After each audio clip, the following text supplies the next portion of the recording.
नमस्कार साथियों, आज 8 मार्च है। आज वुमेन्स डे है, आप सभी जानते होंगे। तो मनु स्मृति में एक वुमेन्स के लिए एक बहुत अच्छा श्लोक है, मैं आपको बताता हूँ। उसमें लिखा है कि यत्र नार्यस्तु पूज्यते रमते तत्र देवता। यानी कि इसका मतलब ये होता है दोस्तों कि जहाँ पर भी नारियों का सम्मान होता है, वहाँ पर देवता निवास करते हैं, है ना। लेकिन सामान्यतः आप जानते हैं कि जो भारतीय समाज है पितृ सत्यात्मक सोच को लेकर चलता है। उनकी जो माइंडसेट है इतना उदारवादी नहीं है कि इन सब चीज़ों को अच्छे से पचा पाए। तो जैसे जो लड़कियां हैं या जो लेडीज़ हैं, वो उनके कुछ बहुत से अधिकार, ये जो मनुस्मृति है ना दोस्तों, ये आज के 1800 से 2000 साल पहले लिखी गई थी, है ना। और उसमें नारियों के विषय में इस तरह की बात कही गई है।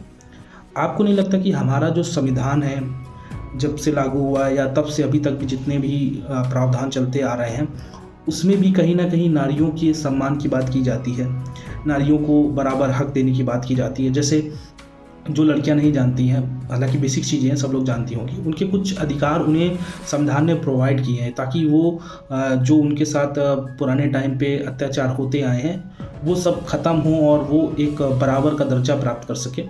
तो बहुत से अधिकार, जैसे मान लीजिए आर्टिकल 14 ही है ना, उन्हें कानून के समानता का अधिकार देता है ना। अगर मान लो एक लेडीज ये चीज़ जान जाए, मतलब बहुत सी नहीं जानती, उतनी साक्षर दर उतनी ज़्यादा नहीं है जितनी मतलब जो है आज के टाइम पे, हालांकि अब तो बढ़ ही रही है।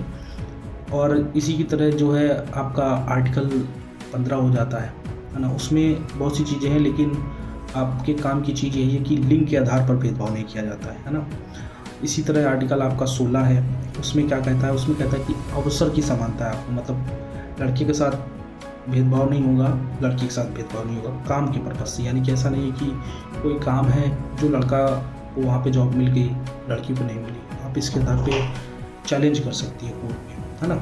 इस तरह के आपके बहुत से आपको अधिकार मिले हुए हैं। आर्टिकल 21 है, जो ऐसे बहुत चर्चित रहता है कि जैसे आपको किसी शादी करनी है, फॉर एग्जांपल मैं समझाने के लिए बता रहा हूँ, लेकिन आप दबाव में आके मतलब जो है कहीं और शादी कर रहे हैं, तो वो आपको अधिकार देता है कि आप अपनी मन से शादी कर सकते हैं, आप अपनी इच्छा से शादी कर सकते हैं, आपको जीवन की स्वतंत्रता का अधिकार देता है ना। बहुत से कानूनी प्रावधान होते हैं, जैसे पुलिस के केस में आपने देखा होगा कि कोई पुलिस अगर किसी महिला को पकड़ने जाती है तो वो बिना लेडीज़ कांस्टेबल के नहीं पकड़ सकती, है ना। सूर्य उदय, मतलब सूर्य जो सूर्यास्त होता है और सूर्य नहीं निकला है, उस दौरान आप जो है महिला को गिरफ्तार करके नहीं ले जा सकती, है ना। मतलब दिन ही दिन में आप उनको ले जा सकती है अगर कोई ऐसा कुछ हुआ है तो इस तरह के बहुत से अधिकार दे रखे हुए हैं। जैसे अगर